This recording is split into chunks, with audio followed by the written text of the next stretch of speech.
ibu-ibu misalnya pergi ke kedai beli obat karena anaknya sakit. Itu sangat selektif sekali. Ya, lihat mulai dari expirednya. Baunya Masya salah Allah, satu memang mereka itu ketika memang si aroma ya. Podcast Bincang Santai. Assalamualaikum warahmatullahi wabarakatuh.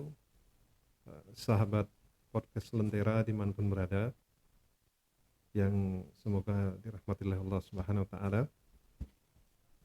Alhamdulillah kita kembali berjumpa di kesempatan yang berbahagia ini. Ya, sebagaimana biasa, podcast Lentera ini kita akan berbincang bersama nanti dengan seorang narasumber permasalahan-permasalahan yang terkait dengan masalah syariat kita, yang semoga dengannya kita bisa mengambil faedah. Dan untuk malam hari ini narasumber kita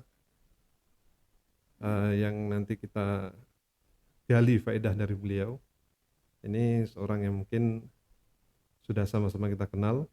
Beliau Ustadz Adi Satria, SAG. Ustadz SAG itu sarjana agama. Sarjana alam gaib. Itu sekarang tak ada lagi, Ustadz ya? Sarjana agama tak ada ya? Setelah Jadi sarjana agama itu sarjana pendidikan Islam, sarjana hukum Islam ya. Sama dengan Dr. Andes ya. Ya. Kan sudah tak ada lagi ya, insinyur ya. Berarti antum 2001 udah tidak ada. Berarti antum termasuk orang klasik ya. Oh, klasik. Retro. Dan beliau ini alhamdulillah ya bisa menyempatkan hadir di podcast kita. Yang kita ketahui bahwasanya beliau ini kegiatannya Masya Allah. Apalagi sekarang beliau ini tidak lagi bertugas di Karimun Ustaz, di Pulau Durai. Durai ya. Saya sempat sekali di sana Ustaz, tapi sekali sampai hari ini baru sekali. Itu kemarin kalau tidak salah 6 tahun yang lalu dengan Dr. Yo. Jadi beliau kan apa namanya itu, kalau dokter itu kalau mau ngambil spesialisasi dia harus kayak magang gitu 1 tahun. Ada istilahnya apa kalau di kedokteran? Terhitung magang berarti. Bukan bukan SK di sana. Ya dari sana, cuman apa? Dia kan harus 1 tahun dulu gitu kan.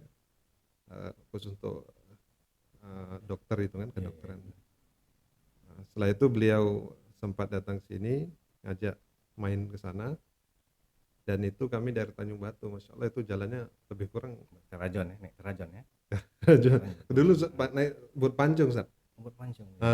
Sekarang masih jalan buat pancung. Masih ya? Terajon, Satria, buat pancung masih jalan. Oh. Dan aksesnya itu dulu kan kita kalau apalagi musim-musim ombak kuat itu iya, benar. Cukup ini. Cuman Masya Allahnya itu ya, ketegangan kita di laut itu setelah sampai Durai terobati dengan welcome dan ramah tamahnya orang sana itu. Bahkan saya pertama kali datang itu langsung disambut dan dengan khasnya apa, udang duri itu ya. Oh iya betul. Ya, udang banyak di sana. Berarti Durai kota udang. kota udang. Nah, jadi beliau sekarang tugas di Durai, di Kua, jadi Kua Durai. Kua Kecamatan Durai. Pak Kua Kecamatan Durai. Berarti beliau ini ikhwan, selain berkhidmat untuk umat melalui jalur yang formal, yang non formal juga yang formal Ustaz. Yang formal dari pemerintah langsung kan, tugaskan Kemenak ya, Kementerian Agama. Dan kalau non formal, beliau ini sering diundang untuk memberikan tausiah, memberikan pencerahan ya.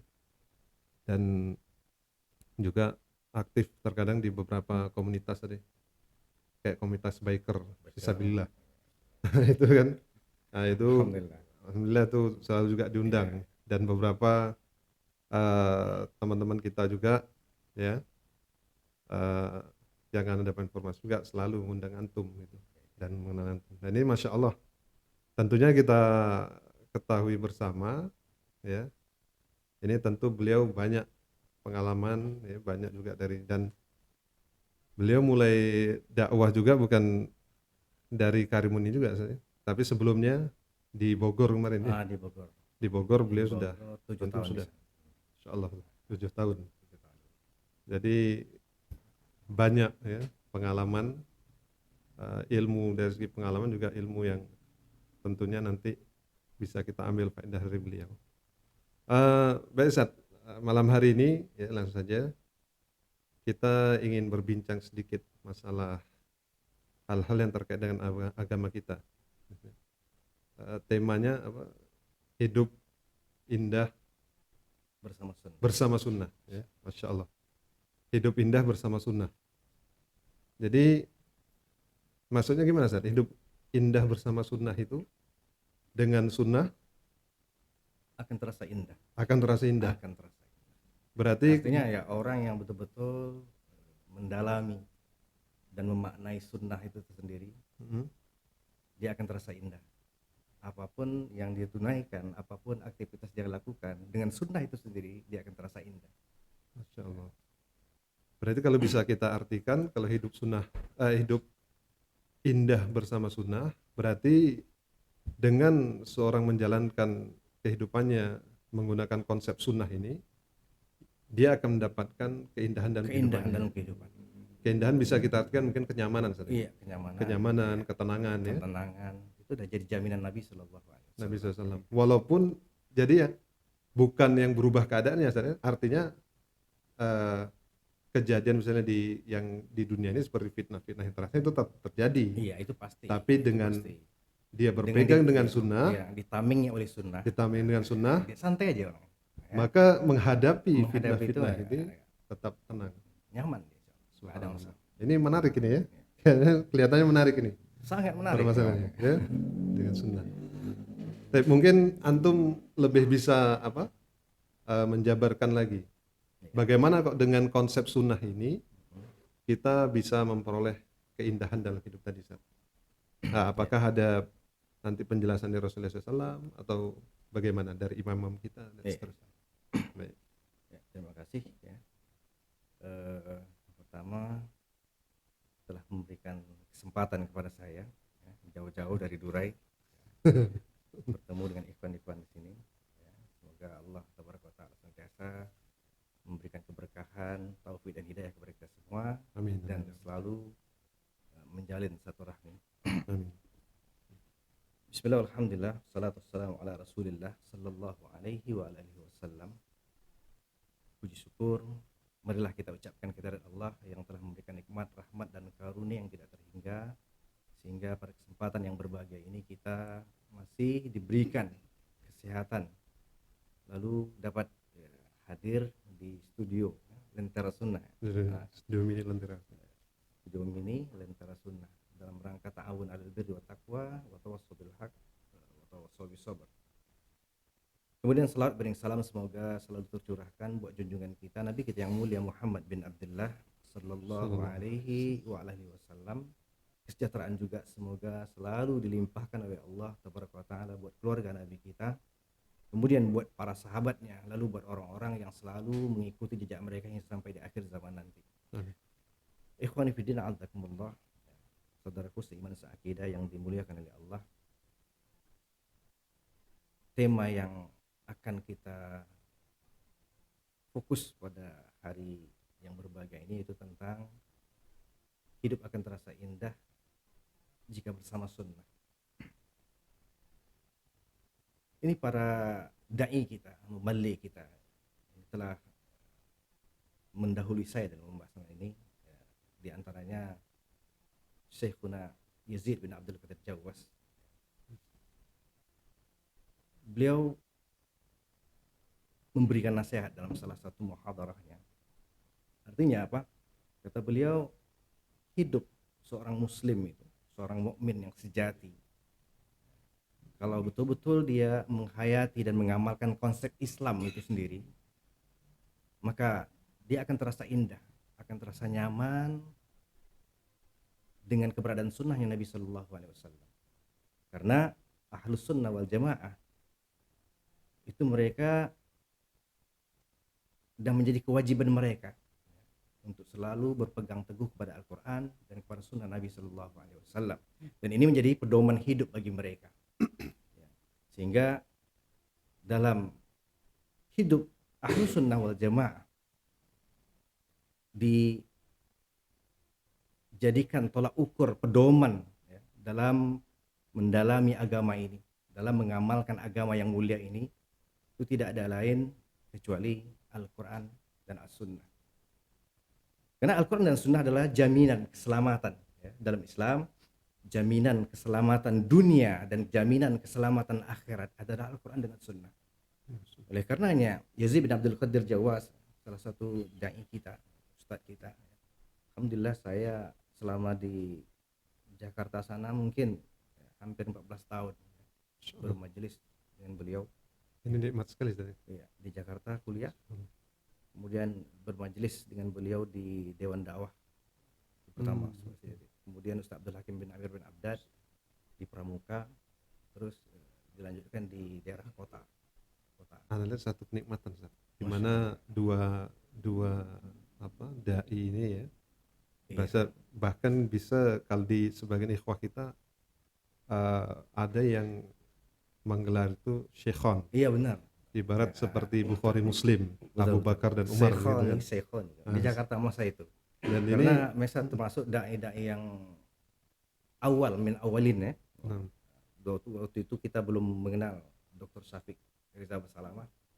Belum lagi ada Ustaz Khalid dan Basalamah. Bahkan kabarnya beliau ini ustadznya para asatidz. Betul. Iya, yang sekali. dokter sekarang itu dokter beliau, murid beliau. Belajar Ya, kalau tidak salah kan sempat di Al-Irsyad juga di. Iya benar. Beliau, Masya Allah. Jadi ini memang dua orang ini kalau di kalangan para ikhwah kita banyak mereka yang bercita-cita mengambil ilmu. Iya. Dan antum nikmat yang sangat besar antum bisa. Saya di Jakarta itu dari tahun tamat Al-Furqan pesantren 97. 96, 97 pengabdian selesai. Berarti kalau kemudian antum di 98 saya itu Al-Furqan Pekanbaru ya, Pekanbaru. Berarti kalau Ustaz Maududi satu kelas dengan beliau. Oh subhanallah. Iya, satu kelas satu angkatan. Satu angkatan. Sebenarnya saya pertama dari eksperimen ya, karena tadi ada eksperimen itu ulah tajribi ya.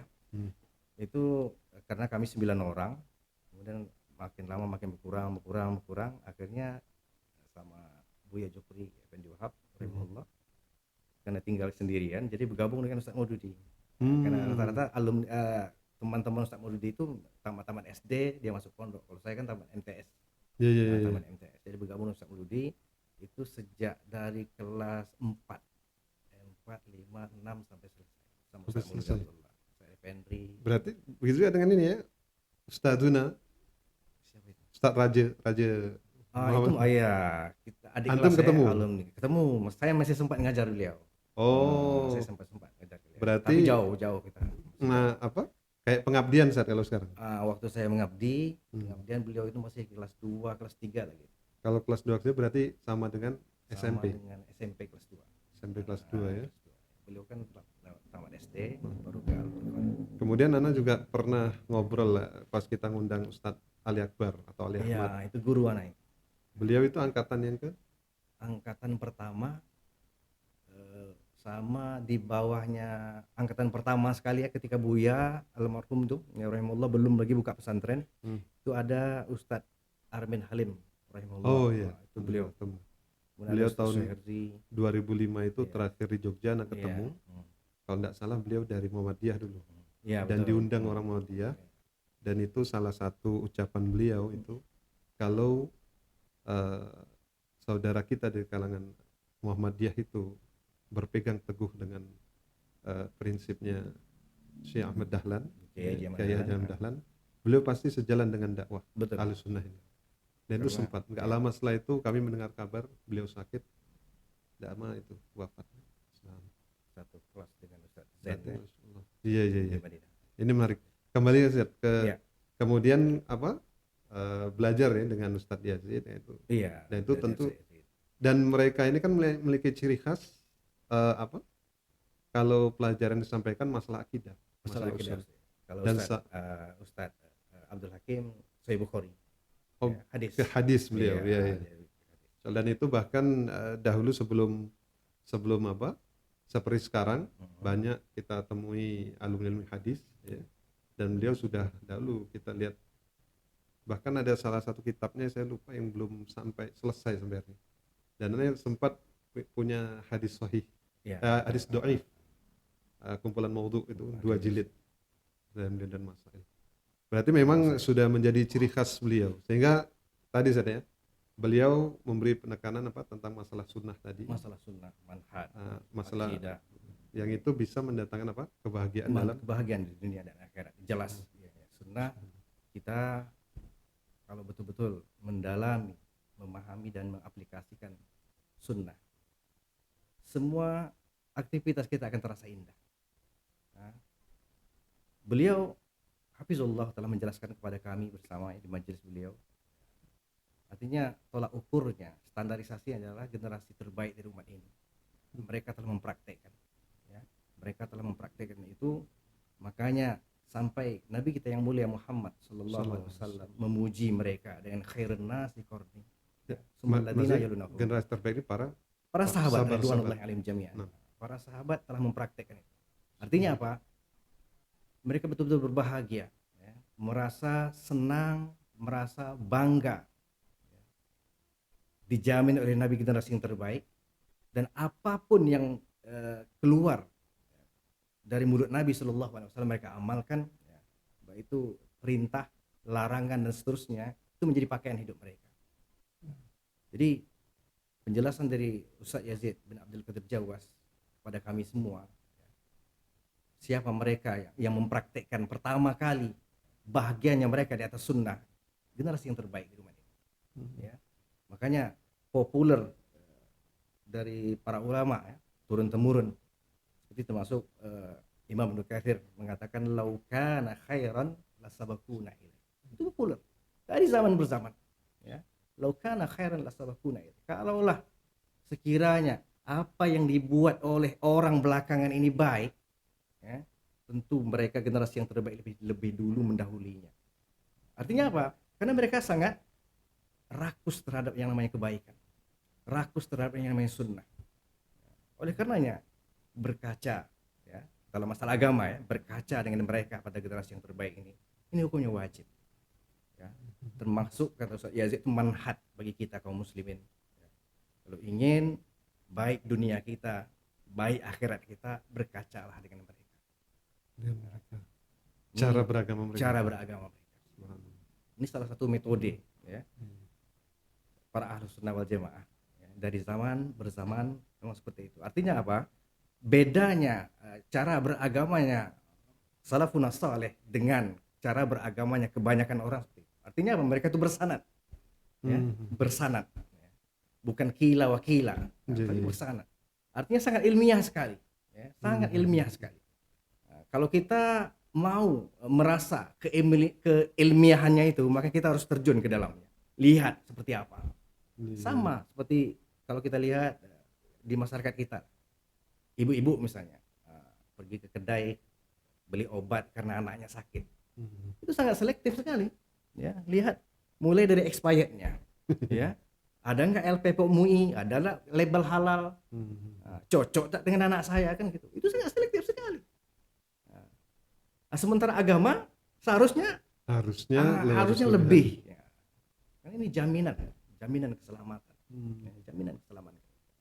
Makanya sebagaimana yang pertama tadi setelah saya jelaskan, bahwanya Ahlus Sunnah wal Jamaah itu punya 2 jaminan keselamatan, ya, yaitu Al-Quran dan As-Sunnah, ya, itu jaminan pertama.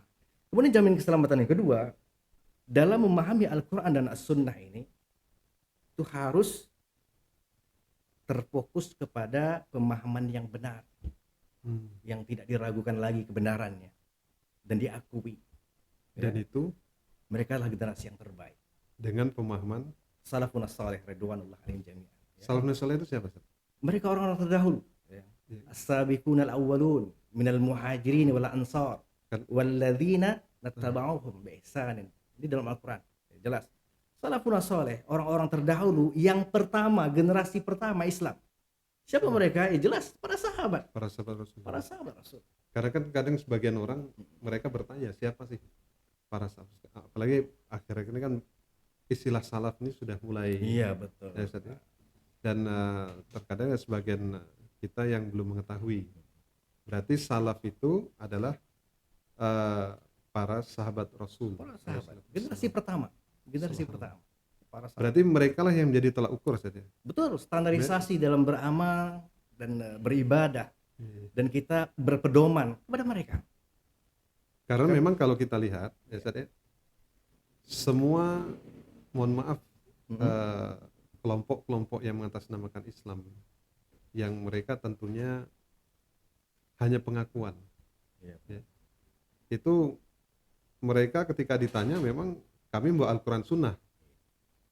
Jadi yang ketiga inilah yang menjadi nanti tolak ukur apakah Quran dan Sunnah yang mereka pahami itu benar atau salah. Itu dia. Makanya dari awal ya, kalau kita baca syarah akidah Ahlussunnah Yazid bin Abdul Qadir Jawas terjawab. Ya, jaminan keselamatan bagi kaum muslimin itu ada dua. Jaminan pertama adalah berpegang teguh kepada Al-Quran dan As-Sunnah. Itu jaminan pertama. Nah, kemudian jaminan kedua dalam memahami Al-Quran dan As-Sunnah itu harus sesuai dengan pemahaman generasi awal dari umat ini. Generasi yang terbaik. Siapa lagi? Kalau bukan khairun nasi korni itu ya para sahabat. Para sahabat. Karena mereka hidup di zaman Rasulullah. Ya, bertemu langsung dengan Rasulullah. Beriman dan berkeyakinan apa yang diimani dan apa yang diyakini oleh Rasulullah. Hidup masa turunnya wahyu, menyaksikan wahyu itu turun dan langsung mendengarkan penjelasan demi penjelasan wahyu itu langsung dari lisan Rasulullah SAW. Jadi kalau berpedoman masalah agama ini dengan mereka itu hukumnya wajib. Wajib. Jadi ini ya pemirsa, ikhwan fillah sekalian, saudaraku kaum muslim muslimat, mungkin ini satu poin yang menarik ya. Dan kami juga kadang selalu Ustaz, ditanya ya, kita ketika bertemu dengan saudara kita, mereka kadang pertanyakan saat masalah ini, dan alhamdulillah malam ini terjawab ya. Jadi mereka selalu bertanya seperti saya katakan tadi, ketika mereka menghadapi satu realita terjadinya banyak pemahaman ya, ada kalau di Karimuni yang sudah divonis oleh Majelis Ulama dan dari Kementerian Agama yang satu orang Syiah ya, Syiah. Semoga ke depan tidak berkembang nih alirannya. Ya, dan Karimuni untuk Kepri kabarnya terbesar Betul. Terbesar Data. ya. Data. Nah ini sehingga banyak tadi di kalangan kita kaum muslimin bertanya, tapi ketika ada kami menemui yang keluarganya itu berpaham Syiah, ketika ditanya mereka membawakan Al-Quran dan Sunnah, juga mengklaim kami membawa Al-Quran hadis gitu ya. Begitu dengan mungkin aliran yang mengarah kepada radikal, seperti mungkin mengarah kepada terorisme, mereka juga mengatasnamakan Al-Quran Sunnah. Iya betul semua. Ya. Namun ini saat yang membedakan tadi ya, Al-Quran dan Sunnah dipahami dengan siapa?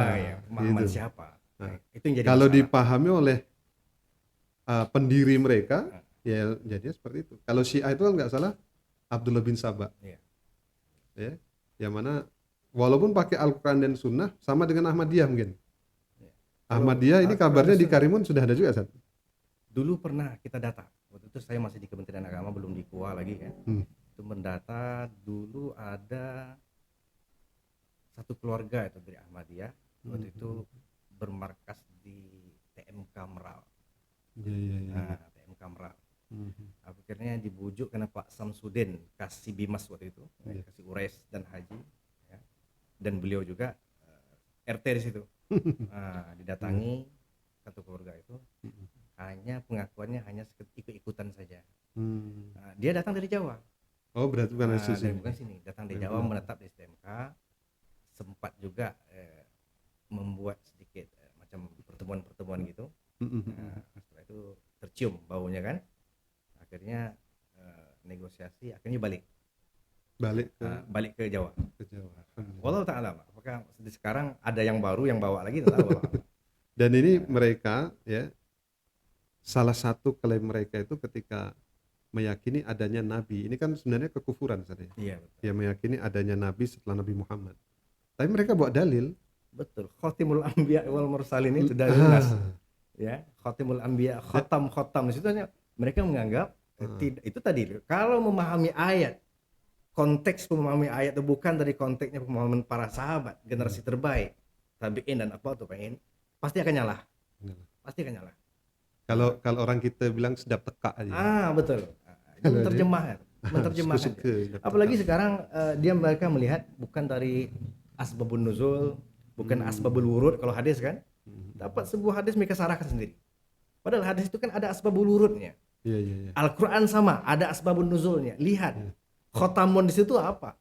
Kalau khotamun kalau dilihat di kamus, betul, kamus artinya perhiasan. Perhiasan. Jadi Nabi Muhammad SAW itu mereka anggap sebagai perhiasan, bukan penutup para nabi dan para rasul. Itu tadi. Kalau kita tanya jaminan mereka apa? Apa pedoman mereka? Al-Quran dan Sunnah. Betul, betul, betul. Tapi pemahamannya itu, Pemahamannya. itu yang nggak sama. Kalau Ahmadiyah memahami Al-Quran sesuai dengan syekhnya Ahmadiyah. Iya, iya. Syiah mereka klaim mereka pedoman mereka Al-Quran dan Sunnah, tapi ala fahmihim sesuai dengan pemahaman syekh mereka. Iya. Jadi memang tidak ada konteks yang terbaik kecuali kita harus sehati, ya, kita tarik harus sehati, kemudian tidak ada lagi jalan yang terbaik. Wajar Nabi SAW dalam khutbatul hajah, ya, dalam sering beliau mengatakan bahwa fa inna astaqal hadithi kitabullah. Ini sebuah hadis petunjuk dari Nabi kita sallallahu alaihi wasallam, dan ini sebuah nasihat yang agung, yang mulia. Fa inna astaqal hadithi kitabullah. Tidak ada perkataan yang terbaik dan yang paling baik melebihi kitabullah. Wa khairul hadi hadi Muhammad sallallahu alaihi wasallam. Dan sebaik-baiknya petunjuk adalah petunjuk Nabi kita Muhammad sallallahu alaihi wasallam. Hanya saja itu tadi, tidak sekata dan tidak seirama. Jadi jika Al-Quran dan hadis pedoman hidup ini kalau kita pahami, ya, secara sendiri-sendiri, pasti akan berakibat banyak perselisihan yang terjadi. Bukan justru keindahan nanti dapat. Tidak indah pasti.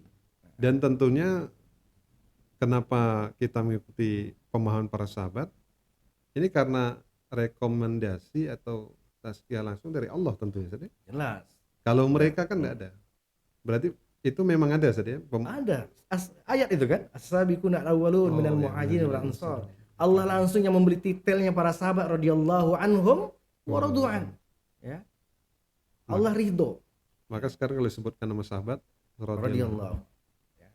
Makanya sebuah ungkapan indah dari Abdullah bin Mas'ud, ya, dinukilkan Imam Bukhari, Imam Muslim, Imam Ahmad bin Hanbal, Tirmidzi dan Imam Abu Daud. Kata Abdullah bin Mas'ud, ketika Allah Azza wa Jal, ya, setelah berakhirnya kenabian Isa, ya, bin Maryam, lalu Allah Tabaraka wa Ta'ala menseleksi, ya, buat nabi dan rasul yang terakhir. Kata Abdullah bin Mas'ud, diseleksilah hati-hati manusia yang terbaik, mulai dari orang yang hidup di zaman Nabi Adam, ya, sampai orang yang hidup terakhir pada hari kiamat nanti. Allah cari, ada nggak manusia yang terbaik? Nah, kalau mulai dari zaman Nabi Adam sampai orang terakhir, juga para nabi lewat semua itu kan. Nah, diseleksi hati. Kata Abdullah bin Mas'ud, Allah hanya mendapatkan hati Nabi kita Muhammad SAW yang terbaik. Lalu dipilihlah beliau sebagai pengemban risalah untuk mendakwahkan agama yang mulia ini. Beliaulah terpilih sebagai nabi dan rasul terakhir. Tapi ungkapan Abdullah bin Mas'ud nggak sampai di situ. Setelah itu kata Abdullah bin Mas'ud, Allah melihat lagi, ada tidak hati yang terbaik yang dimiliki oleh manusia setelah Rasulullah SAW? Ternyata kata Abdullah bin Mas'ud, Allah Azza wa Jal mendapati hatinya para sahabat, hati yang terbaik kedua setelah Nabi kita Muhammad SAW. Lalu dipilihlah mereka ini yang paling pas yang paling pantas menemani Rasulnya. Mereka berperang bersama-sama, hidup bersama Rasulullah. Sehingga kata Abdullah bin Mas'ud menutup ucapannya, maka apapun yang dilihat oleh para sahabat baik, pasti di sisi Allah baik. Begitu sebaliknya, apapun yang dilihat mereka para sahabat itu jelek, pasti di sisi Allah jelek. Jadi wajar. Dari zaman berzaman para ulama salafus saleh mengatakan, "Lau kana khairan lasabaquna ilaih." Dan apa? Pendapat seperti ini juga diaminkan oleh para imam saat ini, Iya, jelas. terutama empat mazhab. Empat mazhab. Kalau di kita kan kebanyakan mengenal yang empat mazhab. Padahal banyak imam. Iya. Imam Syafi'i ya Syafi'i. terutama ya. Imam Malik. Banyak di kitab-kitab beliau ya, di kitab mereka menyebutkan bahwa manhaj atau metode beragama dalam memahami Al-Quran dan hadis dengan pemahaman para sahabat ini memang itu suatu kewajiban. Itu metode mereka. Berarti Ustaz, gini ya, ini mungkin kita durasinya tidak. Nah, ini menarik. Sebenarnya kalau ingin ngobrol kayaknya mudah-mudahan ada sesi-sesi yang berikutnya nanti kita kupas lebih lanjut Ustaz ya. Masya. Ana mengira tadi paling cukup kita sampai 30, ternyata subhanallah antum penjelasannya masya Allah sekali. Sudah nah, itu makanya sudah sudah di apa? Kode, tapi masih ada waktunya Ustaz. Masya Allah. Karena kita yang ngatur, kita tenang nanti kita. Jadi nah ini satu lagi Ustaz. Kalau ana pahami berarti kita dalam memegang sunnah tadi ya, sunnah tadi dalam memegang ini hukumnya wajib. Wajib. Tapi ada sebagian Ustaz ya, kita yang bahkan yang kita kenal lah ya, ada kan istilah sunnah itu kalau dilakukan berpahala, tapi kalau tak dilakukan tak apa-apa. Iya. Atau ada yang lebih menyempurnakan lagi, kalau tak lakukan tidak dapat dosa atau tidak. Ini gimana Zat? Kan seolah bertentangan nih. Iya, iya. Tadi dikatakan Benar. sunnah itu kita wajib pegang supaya dapat bagian, tapi si lain makna sunnah itu sendiri kan. Nah ini gimana Zat? Iya. Bisa antum berikan faedah?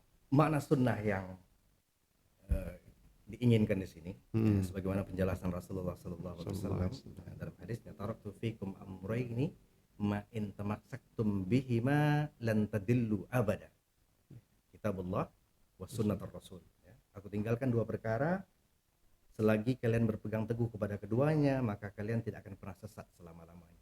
Kitabullah wa sunnatur rasul. Nah, kitabullah ya jelas Al-Qur'an Al-Karim. Firman Allah.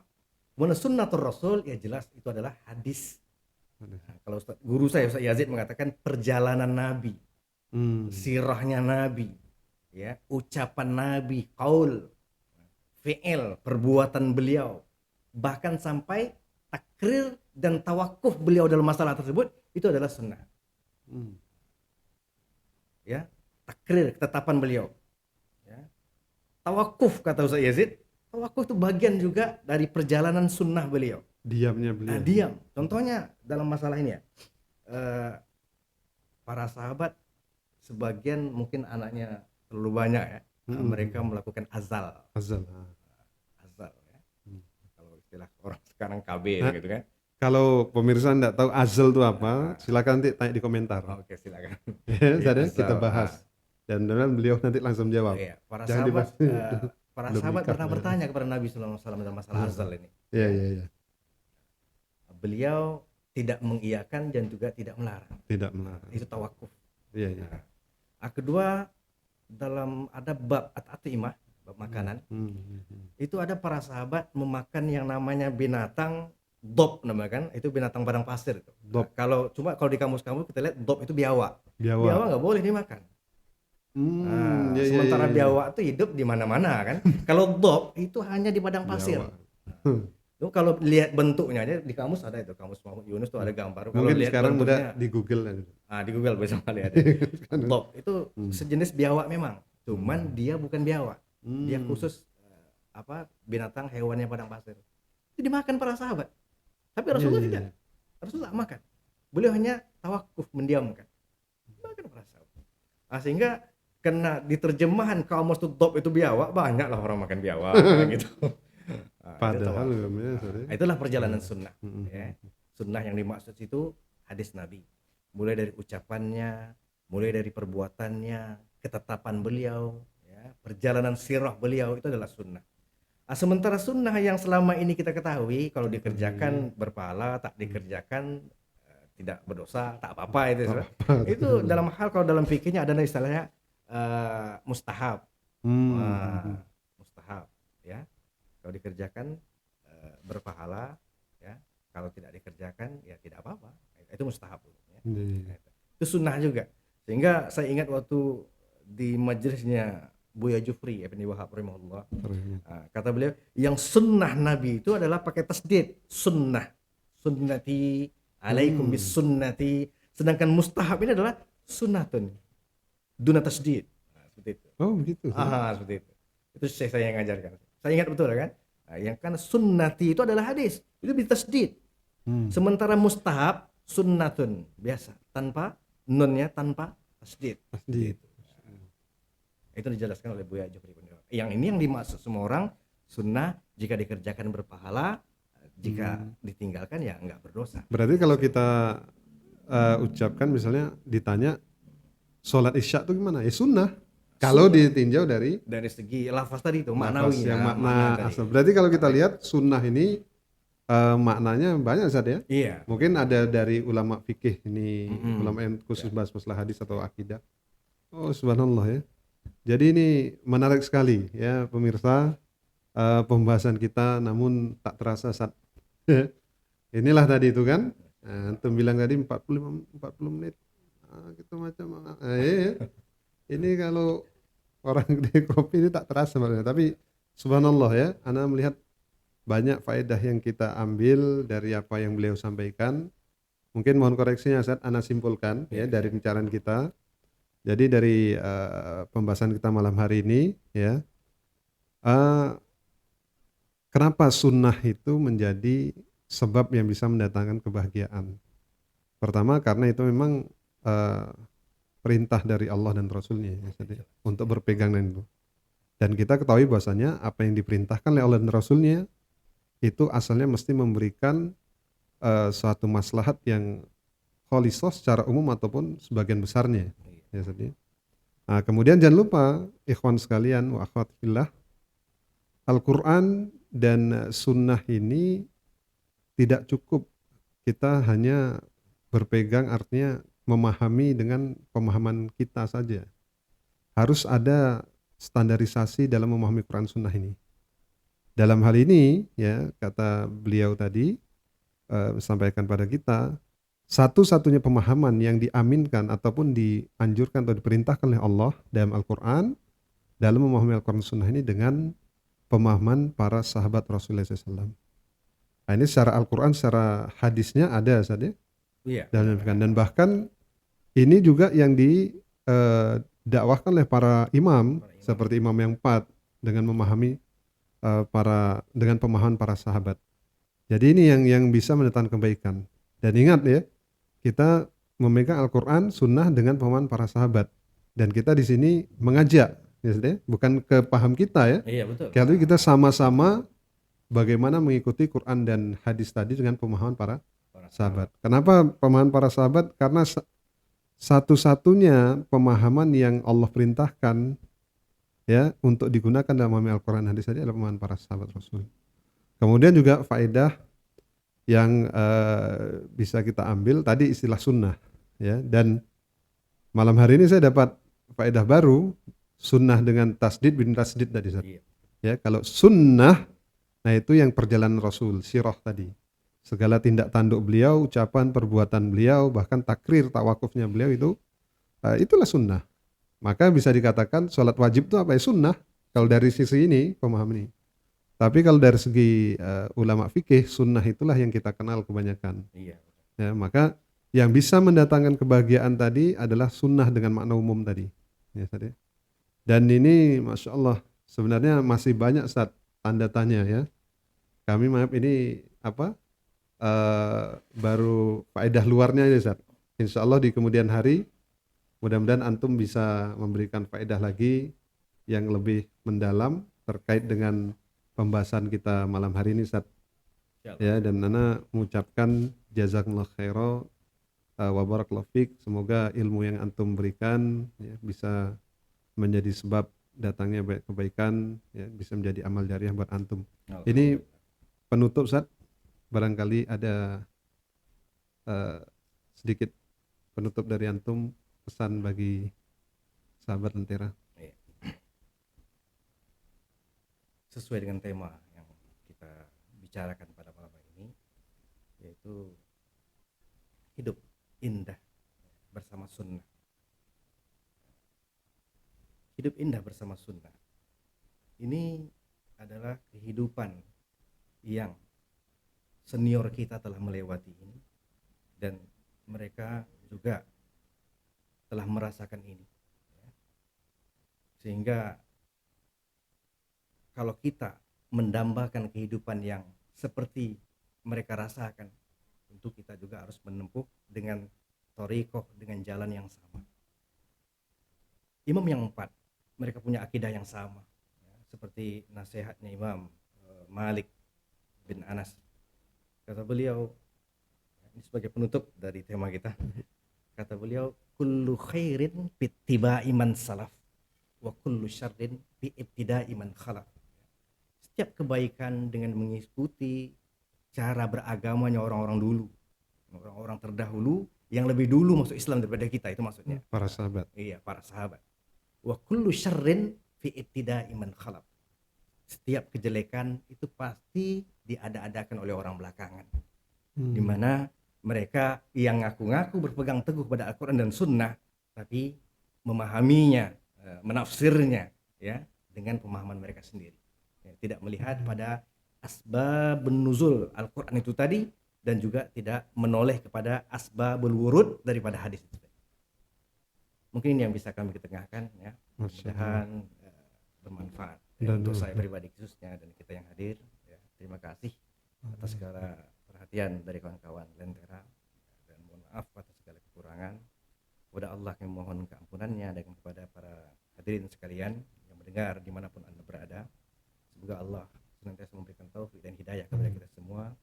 Kami tutup pertemuan kami ini dengan doa kafaratul majelis. Subhanakallah bihamdik, asyhadu an la ilaha illa anta astaghfiruka wa atubu ilaik. Wassalamualaikum warahmatullahi wabarakatuh. Waalaikumsalam warahmatullahi wabarakatuh. Jadi ini pemirsa sekalian, alhamdulillah dengan nasihat penutup dari Ustadzuna Adi Satria SAG, ya.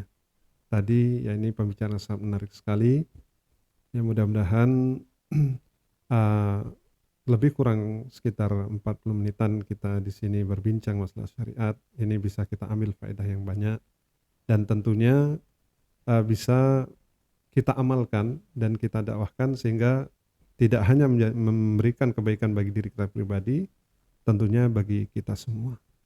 Kami selaku moderator di sini mohon maaf pada kita semua, dan mohon ampun kepada Allah jika ada kesalahan dalam apa yang kami sampaikan dan kami ucapkan. Kami tutup. Wassalamualaikum warahmatullahi wabarakatuh.